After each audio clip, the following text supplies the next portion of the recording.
ನಮ್ಮ ಊರಲ್ಲಿ ಇದು ಕೋರ ಆಗೋದು ಬೇಡ, ನಮಗೆ ಪ್ರಾಬ್ಲಮ್ ಆಗೋದು ಬೇಡ. ನಮ್ಮ ಮಕ್ಕಳು ಹೇಗೆ ಹೋಗಬೇಕು, ಹೇಗೆ ಕಲಿಬೇಕು ಸ್ಕೂಲಿಗೆ? ಅಲ್ಲಿ 2-3 ಹೊಂಡ ಬಿದ್ದಿದೆ, ಅದರಲ್ಲಿ ಕಾಲಿನ ಇದ್ರಷ್ಟು ನೀರು ತುಂಬುತ್ತದೆ. ಅದರಲ್ಲಿ ಮಕ್ಕಳು ಚಿಕ್ಕ ಮಕ್ಕಳಿದ್ದಾರೆ, ಶಾಲೆಗೆ ಹೋಗಬೇಕಲ್ಲ, ಹೋಗೋದು ಹೇಗೆ? ಮತ್ತೆ ಗಾಡಿ ಅವರಿಗೆ ಎಷ್ಟು ಸಲ ಹೇಳಿದ್ರು ಸಹ ಅವರು ಸ್ಲೋ ಮಾಡುವುದಿಲ್ಲ, ಎಲ್ಲ ದಾದಾಗಿರಿಯ ಮಾಡ್ತಿದ್ದಾರೆ. ಇಲ್ಲಿ ತುಂಬ ವರ್ಷದಿಂದ ನಡೀತಾ ಉಂಟು ಕೋರೆ, ಎಲ್ಲ ಇಲ್ಲಿಗಲ್. ಒಂದು ರೋಡ್ ಒಂದು ರಿಪೇರಿ ಮಾಡೋದಿಲ್ಲ, ಯಾವುದೇ ಒಂದು ಅಧಿಕಾರಿ ಇಲ್ಲಿ ಬಂದು ನಾವು ಎಷ್ಟು ಕಂಪ್ಲೇಂಟ್ ಕೊಟ್ಟರು ಯಾವುದೇ ಒಂದು ಅಧಿಕಾರಿ ಬಂದು ಇಲ್ಲಿ ನಮಗೆ ಇದು ರೆಸ್ಪಾಂಡ್ ಮಾಡೋದಿಲ್ಲ. ರೋಡ್ ಅಗಲ ಇಲ್ಲ, ಮತ್ತೆ ಒಂದು ನಾವು ಕಾಂಕ್ರೀಟ್ ಅಥವಾ ಡಾಮರ್ ಮಾಡಿ ಅಂತ ಎಷ್ಟು ಹೇಳಿದ್ರು ಮಾಡ್ತೇನೆ ಅಂತಾರೆ. ಅವರು ಮಾಡುವುದು ಇದುವರೆಗೂ ಮಾಡಲಿಲ್ಲ, ಅವರ ಹತ್ತಿರ ಸಹ ಬರೋದಿಲ್ಲ. ಈ ಕಲ್ಲು ಕೋರೆ ಬಂದು 2 ವರ್ಷ ಆಯಿತು. 2 ವರ್ಷದಿಂದ ನಾವು ತುಂಬ ಪ್ರಾಬ್ಲಮಲ್ಲಿದ್ದೇವೆ. ಬೆಳಿಗ್ಗೆ ಒಂದು 4-5 ಗಂಟೆಗೆ ಅವರದ್ದು ಶಬ್ದ ಆಗಲಿಕ್ಕೆ ಸ್ಟಾರ್ಟ್ ಆಗ್ತದೆ. ಲಾರೀಸ್ ಹಾಗೆ ಅವರದ್ದು ಇಡೀ ದಿನ ಓಡಾಡ್ತದೆ. ಧೂಳಲ್ಲಿ ನಿಲ್ಲಿಕ್ಕೆ ಆಗುದಿಲ್ಲ. ಮನೆಯಲ್ಲಿ ದಿನಕ್ಕೆ 4 ಸಾರಿ ಹೊರಗೆ ಒರೆಸಿದ್ರೆ ಸಹ ನಮಗೆ ಧೂಳಲ್ಲಿ ನಿಲ್ಲಿಕ್ಕೆ ಆಗುದಿಲ್ಲ. ನಮಗೆ ಅಷ್ಟು ಕಷ್ಟ ಆಗ್ತದೆ. ಏಪ್ರಿಲ್ ಮೇಯಲ್ಲಿ ಎಲ್ಲ ಎಲರ್ಜಿ ಸ್ಟಾರ್ಟ್ ಆಗ್ತದೆ ಮಕ್ಕಳಿಗೆ ಆ ಧೂಳಿನಿಂದ. ಅಲ್ಲಿ ಒಂದು ಕೆಳಗೆ ನಮಗೆ ಇಳಿಯುವ ರೋಡ್ ಉಂಟು. ಮೊದಲು ನಮಗೆ ನಮ್ಮ ವೆಹಿಕಲ್ ತಗೊಂಡು ಬರ್ಲಿಕ್ಕಿತ್ತು. ನೋಡಿ, ಮೊನ್ನೆ ಅವರು ಬಿದ್ದಿದ್ದಾರೆ, ಅದರ ಮೊದಲು ನಾನು ಬಿದ್ದಿದ್ದೇನೆ, ಅದರ ಮೊದಲು ಇನ್ನೊಬ್ರು ದಿನಕ್ಕೆ ಒಂದು 4-5 ಜನ ಆದ್ರೂ ಬೀಳ್ತಾರೆ ಅಲ್ಲಿ. ನಾವು ಈ ವಿಷಯದಲ್ಲಿ DC ಅವರಿಗೆ ಸಹ ಕಂಪ್ಲೇಂಟ್ ಮಾಡಿದ್ದೇವೆ, ರೋಡಿಗೋಸ್ಕರ. ಕಾರ್ಪೊರೇಷನ್ಗೆ ಸಹ ನಾವು ಹೇಳಿದ್ದೇವೆ, ವೇದವ್ಯಾಸರಿಗೆ ಸಹ ಹೇಳಿದ್ದೇವೆ. ನಮ್ಮ ಊರಲ್ಲಿ ಆಗೋದು ಬೇಡ, ನಮ್ಗೆ ತುಂಬಾ ಕಷ್ಟ ಆಗ್ತಾ ಉಂಟು. ನಮ್ಮ ಊರಲ್ಲಿ ಇದು ಕೋರ ಆಗೋದು ಬೇಡ, ನಮ್ಗೆ ಪ್ರಾಬ್ಲಮ್ ಆಗೋದು ಬೇಡ. ನಮ್ಮ ಮಕ್ಕಳು ಹೇಗೆ ಹೋಗ್ಬೇಕು, ಹೇಗೆ ಕಲಿಬೇಕು ಸ್ಕೂಲಿಗೆ? ಅಲ್ಲಿ 2-3 ಹೊಂಡ ಬಿದ್ದಿದೆ, ಅದರಲ್ಲಿ ಕಾಲಿನ ಇದ್ರಷ್ಟು ನೀರು ತುಂಬುತ್ತದೆ. ಅದರಲ್ಲಿ 2 ವರ್ಷದಿಂದ ಈ ಕೋರ ಆಗ್ತಾ ಉಂಟು. 2 ವರ್ಷದಿಂದ ನಮ್ಗೆ ಇದು ದನ ಕರುಗಳು ಮೇಯುವ ಜಾಗ, ಇದು ಗೌರ್ಮೆಂಟ್ ಜಾಗ. ಆ ಜಾಗದಲ್ಲಿ ಇವರು ಕೋರೆ ಮಾಡಿ ಹಣ ಮಾಡ್ತಾ ಇದ್ರೆ ಹಾಗಾದ್ರೆ ನಮ್ಗೆ ಏನು ಬೆಲೆ ಇಲ್ವಾ? ಅಧಿಕಾರಿಗಳು ಎಂತ ಮಾಡ್ತಿದ್ದಾರೆ? ಈಗ ಮೊನ್ನೆ ಒಂದು ಆಂಬ್ಯುಲೆನ್ಸ್ ಬರ್ಲಿಕ್ಕಿತ್ತು, ನಾನೇ ಹುಷಾರಿರ್ಲಿಲ್ಲ, ನನಗೆ ಜ್ವರ ಬರ್ತಿತ್ತು. ಆಂಬ್ಯುಲೆನ್ಸ್ ಬರ್ಲಿಕ್ಕೆ ಆಗ್ಲಿಲ್ಲ. ಮತ್ತೆ ಅಲ್ಲಿ ತನಕ ನಮಗೆ ಬೈಕಲ್ಲಿ ಕುತ್ಕೊಳಿಸಿ ಕೊಂಡೋಗಿ ಮತ್ತೆ ಆಂಬ್ಯುಲೆನ್ಸ್ ಅಲ್ಲಿ ಹಾಕಿ ಕೊಂಡೋದದ್ದು. ಈಗ ಪ್ರಾಯದವರಿಗೆ ಒಂದು ರಾತ್ರಿ ಏನು ಹುಷಾರಿಲ್ಲ, ಯಾರಿಗೆ ಸಹ ಒಂದು ಹೆರಿಗೆ ಆಗ್ಲಿಕ್ಕೆ ಉಂಟು ಹೆಂಗಸಿಗೆ, ನಾವು ಹೇಗೆ ಹೋಗ್ಬೇಕು ಹೇಳಿ? ಹೇಗೆ ಕರ್ಕೊಂಡು ಹೋಗ್ಬೇಕು ಹೇಳಿ? ಜನ ಇಲ್ಲಿ ಮೊದಲು ಸಾಯ್ಬೇಕು, ಮತ್ತೆ ಆಂಬ್ಯುಲೆನ್ಸ್ನವರು ಅಲ್ಲಿ ಮೇಲೆ ಹಾಕೊಂಡು ಕರ್ಕೊಂಡು ಹೋಗ್ತಾರೆ. ನಮಗೆ ಇಲ್ಲಿ ಒಂದು 25 ಮನೆ ಉಂಟು, ಈ ಸೈಡಲ್ಲೆಲ್ಲ 25 ಮನೆ ಉಂಟು. ಹೌದು, ಶಬ್ದ, ಈ ಕಲ್ಲಿನ ಕೋರೆ ಶಬ್ದ, ವೆಹಿಕಲ್ ಶಬ್ದ. ನಮಗೆ ಈ ಲಾರಿ ಹೋಗ್ತದಲ್ಲ, ಆ ಲಾರಿ ಹೋಗುವ ಅದ್ರ ಪೊಲ್ಯೂಷನ್ ನಮಗೆ. ಬೆಳಿಗ್ಗೆ ಅದೇ 4-4ವರೆಗೆ ಸ್ಟಾರ್ಟ್ ಆಗ್ತದೆ ಇಲ್ಲಿ ಶಬ್ದ. ಇದು ಕಟ್ ಮಾಡುವಾಗ ಸೆಕೆಗಾಲದಲ್ಲಿ ಧೂಳು, ಮಳೆಗಾಲದಲ್ಲಿ ಶಬ್ದ, ಹೊಂಡ. ಈ ಮಕ್ಕಳು ಶಾಲೆಗೆ ಹೋಗುದು ಹೇಗೆ ಹೇಳಿ ನೀವು? ಮತ್ತೆ ಸಹ ಅದು ಎಷ್ಟು ಸಲ ನಾವು ಹೇಳಿದ್ರೆ ಸಹ ಸ್ಲೋ ಹೋಗಿ ಅಂದ್ರೆ ಅವರು ಸ್ಲೋ ಹೋಗುದಿಲ್ಲ, ಓಡಿಸುದೇ ವೆಹಿಕಲ್. ಇನ್ನು ನಾವು ಒಂದೇ ಕಲ್ಲಿಡ್ತೇವೆ, ನಮ್ಮ ಮನೆ ಹತ್ರ ನಾವು ಕಲ್ಲಿಡ್ತೇವೆ ಪಾಸ್ ಆಗ್ಬಾರ್ದಂತ. ಅದು ನಾವು ಕಲ್ಲಿಟ್ರೆ ಸಹ ಬೇರೆಯವರಿಗೆ ಪ್ರಾಬ್ಲಮ್ ಇದೆ. ಒಂದು ಗಾಡಿ ಬಂತು, ಹುಷಾರಿಲ್ಲ, ಅವರಿಗೆ ಹೇಗೆ ಕೊಂಡೋಗುದು ನಾವು? ಅದಕ್ಕೆ ನಮ್ಗೆ ಈಗ ಸೊಲ್ಯೂಷನ್ ಬೇಕು ಅಷ್ಟೇ. ನಮ್ಗೊಂದು ರೋಡ್ ಮಾಡಿ ಕೊಡ್ಬೇಕು. ನನ್ನ ಹೆಸರು ಜಸಿಂತಾ ಲೋಬೋ ಅಂತ. ಮಕ್ಕಳು ಚಿಕ್ಕ ಮಕ್ಕಳಿದ್ದಾರೆ, ಶಾಲೆಗೆ ಹೋಗಬೇಕಲ್ಲ, ಹೋಗೋದು ಹೇಗೆ?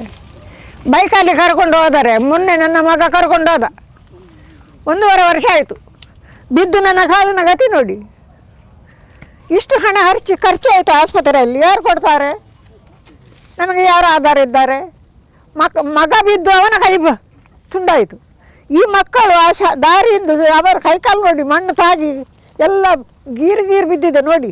ಈ ಡೀಸೆಲ್ ಕೆಸರು ಮಣ್ಣು ತಾಗಿ ಕಾಲಿಗೆ ಅವರ ಮಕ್ಕಳ ಗತಿ ನೋಡಿ ಸರ್. ಹೇಗೆ ಜೀವನ ತೆಗೆಯುವುದು? ಅಧಿಕಾರಿಗಳು ಯಾರಂತ ಏರಿಗೆ ಗೊತ್ತು? ಓಟು ಕೇಳುವಾಗ ಬರ್ತಾರೆ, ನಮಗೆ ಓಟು ಕೊಡಿ ಅಮ್ಮ ಅಂತ ಹೇಳ್ತಾರೆ. ಓಟು ಆದ ಮರುದಿನ ಅವರಿಗಿಲ್ಲ. ಇಂಥ ಗತಿಯಲ್ಲಿ, ಈ ಸ್ಥಿತಿಯಲ್ಲಿ ನಾವು ಬದುಕಬೇಕಾ ಇಲ್ಲಿ? ನಮಗೆ ಹೊಟ್ಟೆಗೆ ತಿನ್ನುವುದಕ್ಕೆಲ್ಲ ಏನಾದರೂ ತರಲಿಕ್ಕೆ ಕಷ್ಟ. ಐರಿನ್ ಡಿಸೋಜ. ನಾವು ಇಲ್ಲಿ 1-2 ವರ್ಷದಿಂದ ಇಲ್ಲಿ ನಡೀತಾ ಉಂಟು. ನಾವು ಎಷ್ಟು ಕಂಪ್ಲೇಂಟ್ ಕೊಟ್ಟರು, ಏನು ಮಾಡಿದ್ರು ಏನು ಆ್ಯಕ್ಷನ್ ಇಲ್ಲ. ನಮ್ಮದು ಕಾರ್ಪೊರೇಷನ್ ಟ್ಯಾಕ್ಸ್ ಕಟ್ತೇವೆ, ರೋಡು ಎಲ್ಲ ಟ್ಯಾಕ್ಸ್ ಎಲ್ಲ ಕಟ್ತೇವೆ, ಆದರೆ ರೋಡು ಯಾವುದು ನಮಗೆ ಮಾಡಿ ಕೊಡೋದಿಲ್ಲ. ಬೆಳಿಗ್ಗೆ 5 ಗಂಟೆಗೆ ಸ್ಟಾರ್ಟ್ ಆಗ್ತದೆ ಸೌಂಡು, ರಾತ್ರಿ 7-7:30ವರೆಗೆ. ಮಕ್ಕಳಿಗೆ ಓದಲಿಕ್ಕೆ ಆಗೋದಿಲ್ಲ. ಮತ್ತು ಗಾಡಿ ಅವರಿಗೆ ಎಷ್ಟು ಸಲ ಹೇಳಿದ್ರು ಸಹ ಅವರು ಸ್ಲೋ ಮಾಡೋದಿಲ್ಲ, ಎಲ್ಲ ದಾದಾಗಿರಿಯ ಮಾಡ್ತಿದ್ದಾರೆ. ಎಷ್ಟು ಕಂಪ್ಲೇಂಟ್ ಮಾಡಿದ್ರು ನಾವು ಕೊಂಡೋಗ್ತೇವೆ, ನೀವೇನು ಮಾಡ್ತೀರಿ ಮಾಡಿ ಅಂತ ಹೇಳ್ತಿದ್ದಾರೆ.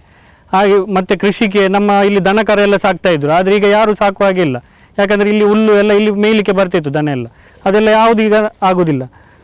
ಮತ್ತು ಕೃಷಿಗೆ ಅಲ್ಲಿ ಆ ಕಡೆ ನಮ್ಮ ಕೃಷಿ ಭೂಮಿ ಎಲ್ಲ ಉಂಟು, ಅದಕ್ಕೆಲ್ಲ ಹೊಲಸು ಇವರದ್ದು ಎಲ್ಲ ಹೋಗಿ ಏನು ಒಂದು ಮಣ್ಣು ಹಾಕೋದಿಲ್ಲ, ಅದು ನೀರು ಹೋಗೋದನ್ನು ಯಾವುದು ನಿಲ್ಲಿಸೋದಿಲ್ಲ, ಯಾವುದೂ ಇಲ್ಲ. ಎಲ್ಲ ಇಲ್ಲಿಗಲ್ ಆಗಿ ನಡೆಸಿದ್ದಾರೆ, ಲೈಸೆನ್ಸ್ ಇಲ್ಲ, ಪರ್ಮಿಟ್ ಇಲ್ಲ. ಇಲ್ಲಿ ಆಗ್ತಾ ಉಂಟು, ಅಲ್ಲಿ ಕೆಳಗೆ ಆಗ್ತಾ ಉಂಟು, 5 ವರ್ಷದಿಂದ ಕೆಳಗೆ ಆಗ್ತಾ ಉಂಟು. ಎಲ್ಲ ಫುಲ್ ಇನ್ಫ್ಲುಯೆನ್ಸ್ ಅಲ್ಲಿ ನಡೀತಾ ಉಂಟು. ಸ್ಟೇಷನಿಗೆ ಹೇಳಿದ್ರು ಸಹ ಆ್ಯಕ್ಷನ್ ಇಲ್ಲ, ಎಲ್ಲ ಯಾವುದು ಆ್ಯಕ್ಷನ್ ಇಲ್ಲ. ನಾವು PNRಗೆ ಸಹ ಕಂಪ್ಲೇಂಟ್ ಹಾಕಿದ್ದೇವೆ, ಇದು ಸಹ ಕಾರ್ಪೊರೇಷನಿಗೆ ಕೊಟ್ಟಿದ್ದೇವೆ, DC ಅವರಿಗೆ ಕೊಟ್ಟಿದ್ದೇವೆ. ಇದುವರೆಗೆ ಒಂದು ಅಧಿಕಾರಿಗಳು ಬಂದು ಯಾವುದು ಒಂದು ನಮ್ಮ ಕೊರತೆ ಎಂತ ಯಾವುದು ಕೇಳಲಿಲ್ಲ.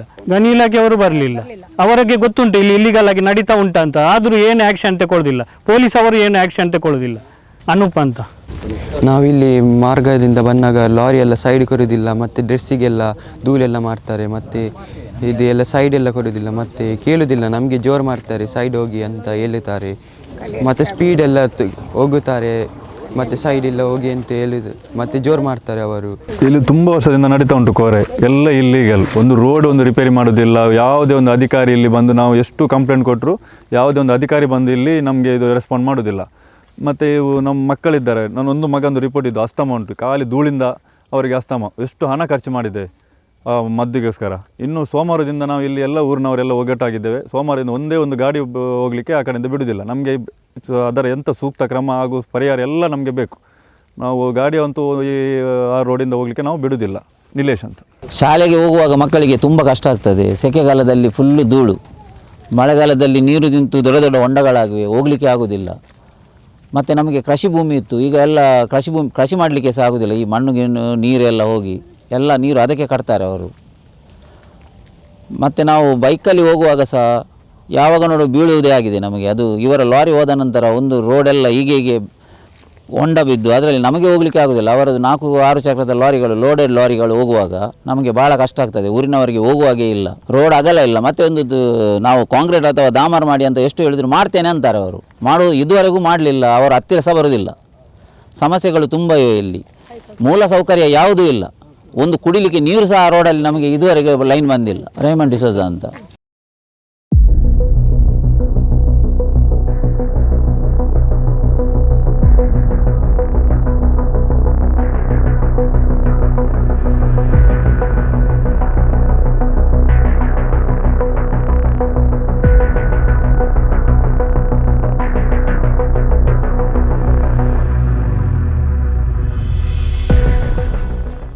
ನಮ್ಮ ಕಾರ್ಯಕ್ರಮಗಳನ್ನು ನೀವು ನೋಡ್ತಾ ಇದ್ರೆ ನಮ್ಮ ಚಾನೆಲ್ ಅನ್ನ ಸಬ್ಸ್ಕ್ರೈಬ್ ಮಾಡಿ, ಪಕ್ಕದ ಬೆಲ್ ಐಕಾನ್ ಒತ್ತಿ ನಮ್ಮನ್ನ ಬೆಂಬಲಿಸಿ.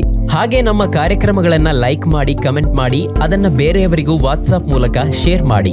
ನೀವು ಹೀಗೆ ಮಾಡಿದಾಗ ನಮ್ಮ ಚಾನೆಲ್ ಮತ್ತಷ್ಟು ಜನರಿಗೆ ತಲುಪಲು ನೀವು ನಮ್ಮೊಂದಿಗೆ ಸಹಕರಿಸಿದ ಹಾಗಾಗುತ್ತೆ. ಇದು ನೀವು ಯಾವುದೇ ಖರ್ಚಿಲ್ಲದೆ ಕೆಲವೇ ಸೆಕೆಂಡುಗಳಲ್ಲಿ ನೀಡಬಹುದಾದ ಸಹಕಾರ. ಧನ್ಯವಾದಗಳು.